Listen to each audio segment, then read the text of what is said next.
নমস্কার। সত্যমঙ্গল ইউটিউব চ্যানেলের সকল দর্শক এবং শ্রোতা বন্ধুদের জানাই আন্তরিক শ্রদ্ধা ও ভালোবাসা। আজ আমরা ঠাকুর শ্রীরামকৃষ্ণের কথা নিয়ে আলোচনা করব। কি সেই কথা? সেটি হলো, শ্রী শ্রী মা বলতেন, বাবা, চিন্তা কি, শেষকালে অর্থাৎ মৃত্যুর সময় ঠাকুর নিজে এসে হাত ধরে নিয়ে যাবেন। মায়ের এই কথাটা সত্যি কতটা বাস্তবে পরিণত হয় সে বিষয়ে একটি ঘটনা আছে।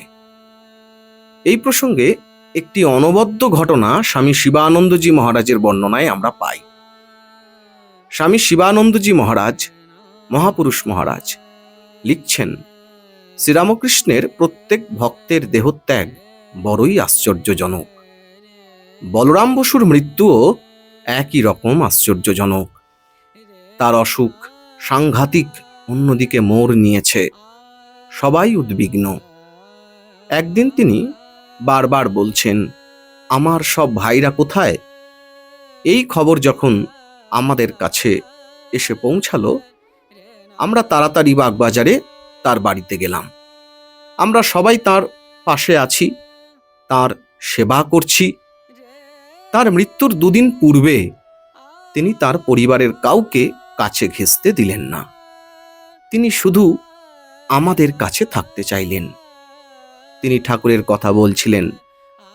মৃত্যুর ঠিক আগে ডাক্তার এলেন এবং বললেন যে আর করার কিছু নেই।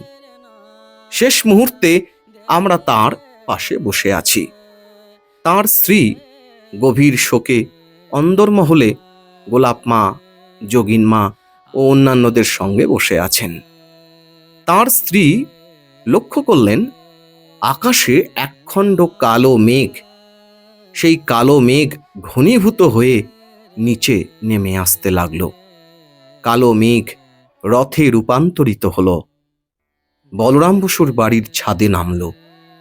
রথ থেকে প্রভু অর্থাৎ শ্রীরামকৃষ্ণ নেমে বলরামবাবুর কাছে গেলেন। বলরামের হাত ধরে তিনি রথে উঠলেন। সেই রথ আকাশমার্গে মিলিয়ে গেল। এই দর্শন তার ভাবিনী দেবীর অর্থাৎ বলরামবাবুর স্ত্রীর মনকে অতি উচ্চ ভূমিতে নিয়ে গেল। তার মনের মধ্যে কোনো দুঃখ বা শোকের চিহ্ন রইল না। যখন তার মন সাধারণ ভূমিতে এলো, তিনি তখন গোলাপ মাকে পুরো বর্ণনা করলেন। গোলাপ মা আমাদের সব বললেন। মা যে বলেছেন না, ভয় কি বাবা, সর্বদার তরে জানবে যে ঠাকুর তোমাদের পেছনে রয়েছেন। কতটা সত্যি একবার ভাবুন। মা আরো বলছেন, আমি রয়েছি, আমি মা থাকতে ভয় কি? ঠাকুর যে বলে গেছেন, যারা তোমার কাছে আসবে আমি শেষকালে এসে তাদের হাত ধরে নিয়ে যাব।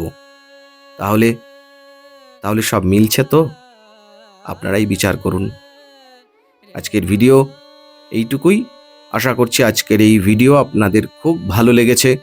আর সত্যিই যদি ভালো লেগে থাকে তাহলে প্রতিদিনের মতো ভিডিওটিতে একটি লাইক, শেয়ার, কমেন্ট ও চ্যানেলে যারা নতুন এসেছেন তারা চ্যানেলটিকে সাবস্ক্রাইব করে সত্যমঙ্গল ইউটিউব চ্যানেলের পাশে থাকবেন। ধন্যবাদ।